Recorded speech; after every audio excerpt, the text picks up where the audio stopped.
What we urge lawmakers to do is to drop this bill now and to concentrate on the structural and disastrous budgetary issues that we've got. We've got 50,000 teachers standing in front of the Capitol, and instead of concentrating on that, lawmakers are trying to pass discriminatory legislation.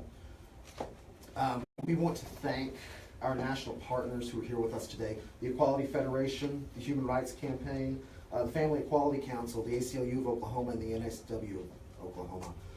Now I want to pass you over to our friend from the Human Rights Campaign, their CEO, Chad Griffin. Thank you so much, Troy, and I want to thank Troy and the entire team, staff and board and volunteers from Freedom, Oklahoma, for fighting the fearless fight day in and day out. We are grateful for your leadership and for your partnership. I also just want to acknowledge Stephen Ferris, Executive Director of the Oklahoma chapter of the National Association of Social Workers, who you're going to hear from in a bit, Denise Brogan-Cater from the Family Equality Council, and Chris Williams, who you're going to hear from in her personal story here momentarily. On behalf of the Human Rights Campaign and our more than 3 million members and supporters, including the more than 17,000 members and supporters here in the state, we're here today to stand up for fairness and for equality for all Oklahomans. At this very moment, as Troy said, there is a bill rooted in nothing more than discrimination and bigotry working its way through the State House. SB 1140, with animus, will grant a license to discriminate to child welfare organizations that are providing services paid for with taxpayer dollars. If this bill were to become law, qualified Oklahomans, including those that are LGBTQ, could unconscionably be turned away from caring for a child in need. That's wrong, and SB 1140 is hateful, and it's cruel, and it does nothing more than harm kids in need and discriminate against loving families who simply want to open their hearts and open their homes. We should be making it easier, not harder, for children to find loving homes, and limiting the pool of parents for discriminatory reasons harms the very children these agencies are designed to protect. As other red and blue states alike all across this country reject similar anti-LGBTQ bills and seek to make progress, this harmful and hateful legislation would take Oklahoma in the opposite direction. And it would also send a resounding and damaging message to business leaders and companies around the country that Oklahoma is openly hostile to their LGBTQ workers, their families, and their customers.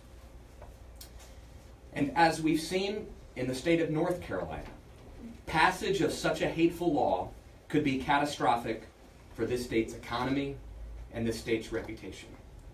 It's the government's responsibility to serve everyone, and any state contractor who thinks they're unable to serve the public should not receive a single taxpayer dollar.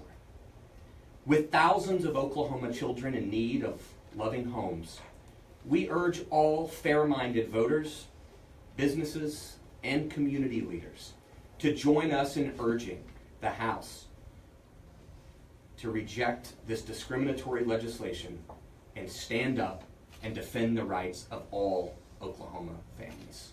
Thank you very much. Thank you, Chad. Stephen Ferris from the NSW of Oklahoma. Thank you. Stephen Ferris, STEVEN PHARRIS. I'd like to start by thanking Freedom Oklahoma and Troy for shining light on where others can see when our legislature takes steps to erode our personal freedoms. Troy has been calm, cool, collected, and helped many people through this process. And his leadership is admired and well received. The intent behind this bill is to protect organizations that choose to discriminate. NASW firmly believes that persons of same-sex gender orientation or same gender or sexual orientation deserve and should be afforded the same respect and rights as others. Discrimination and prejudice against any group is damaging to all and damaging to our society as a whole. Every child has a right to a permanent, continuous, and nurturing relationship with adults who convey to the child loving and support. We believe those standards should be the only standards for which families are screened by child welfare placement agencies. There are thousands of children across the state of Oklahoma that need loving, supportive, and safe homes. Our legislature has decided to create opportunities to prevent children from finding homes. Research to date has reached the same unequivocal conclusion about same-sex parenting. The children of same-gender parents grow up as successfully as the children of heterosexual parents. In fact, not one single study has found that children of same-sex parents to be disadvantaged because of one's sexual orientation. Therefore, any child welfare agency for adoption should not exclude a candidate based simply on sexual orientation. This bill does nothing to support adoption. It does nothing to support foster care. It's unnecessary.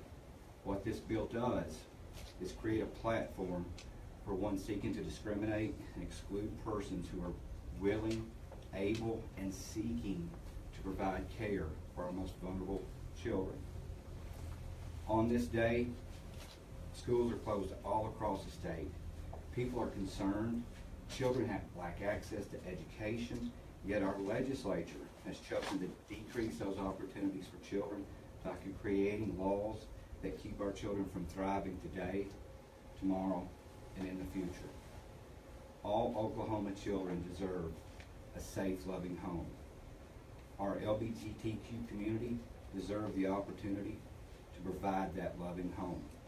NASW Oklahoma is asking lawmakers to squash SB 1140. Thank you.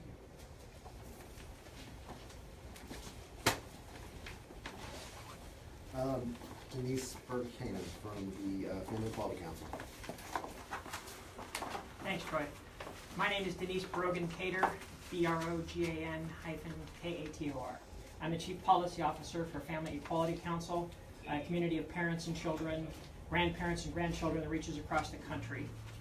We strongly oppose SB 1140. There are many things wrong with this legislation, but today I'm going to focus on just a couple of things that came up in today's House Judiciary Committee. Supporters of this legislation seem to believe that allowing child placing agencies to discriminate based on religious beliefs will somehow increase the number of qualified foster and adoptive homes. The assertion is simply without merit.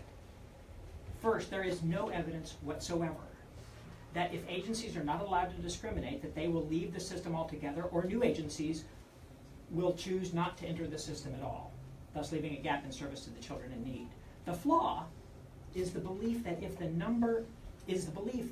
number of agencies that is important to these children, when in fact it's really the number of qualified homes, qualified people willing to open their homes to these most vulnerable children.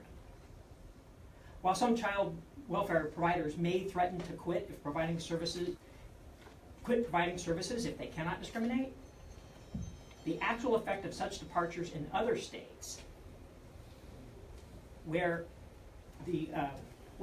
have been insignificant. In Massachusetts, Illinois, the District of Columbia, where large providers chose to close their doors rather than serve same-sex couples, after those states enacted non-discrimination protections, the placement rates for children did not decrease, nor did the length of time the children waited for placement rates because other non-discriminatory providers stepped in to fill the gaps. There is no reason to believe that the same would not be true in Oklahoma. Second, in states that have enacted bills like SB 1140, and be clear, there's a handful of states that have done so. There's a reason that not a lot of states have enacted this legislation. It is simply bad public policy. But in those states that have enacted it, there is not any evidence, and I repeat, not any evidence, that there's been an overall increase in the number of adoptions of kids in care.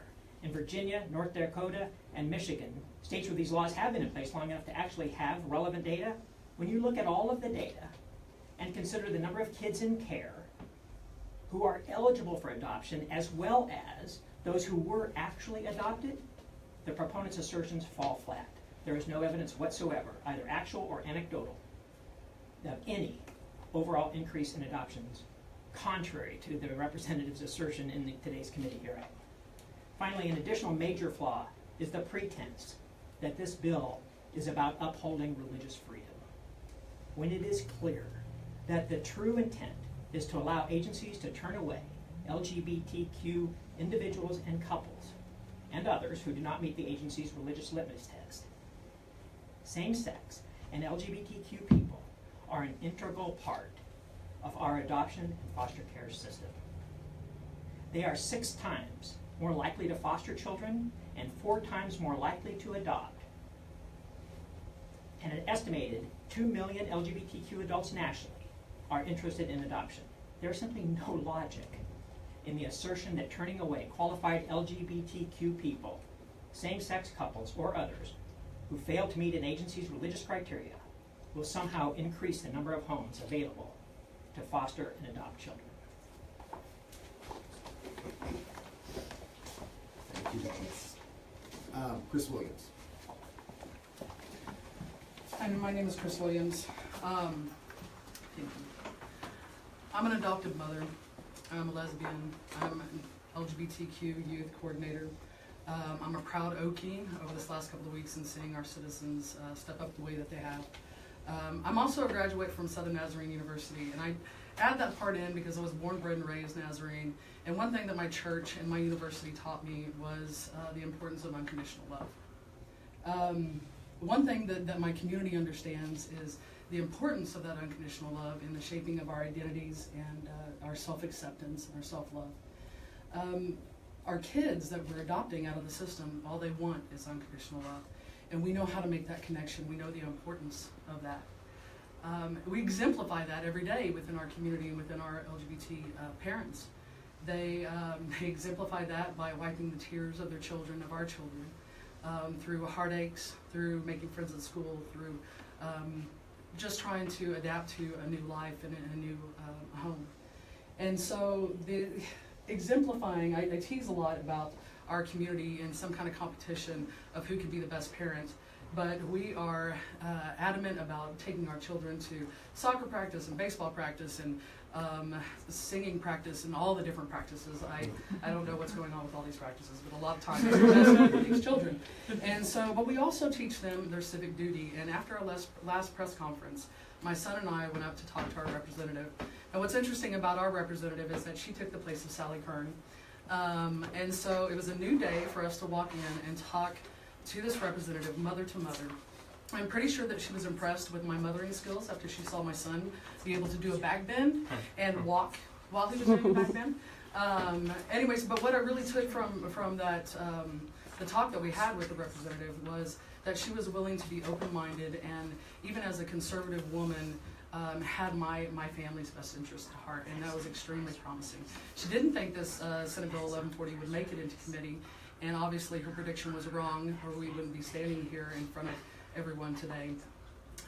But one thing I can say, I know people have talked about Leslie Osborne and the amendment that she put out. I am so thrilled to have somebody up there at the state capitol that is willing to really just look at our legislators and say this is absolutely unconstitutional and have the guts to stand up for all of us. And so I'm just going to kind of end. I was teasing earlier today my son, who's 11 years old, who likes to do a lot of pranks, and he has a lot of funny stories. He taught me a pickup line. I know you're going to be devastated when I say this, but this is towards Leslie Osborne and what she did today. Leslie Osborne, if you were a booger, I would pick you first. Anyway,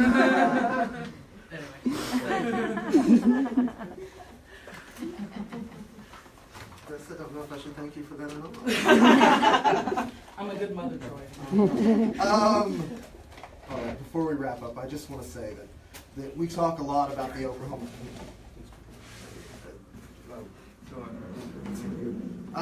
We talked a lot about the Oklahoma Standard, and that means a lot to us in the state of Oklahoma. But what I want you to think about right now is the fact that there are lawmakers who have kept students out of school. They've kept kids out of school. And now there are also lawmakers trying to keep kids out of homes.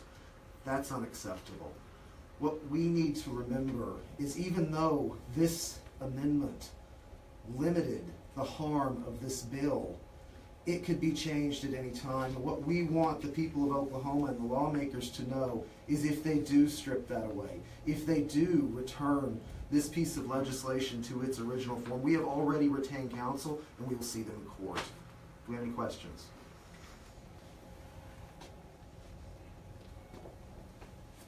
Thank you. Thank you.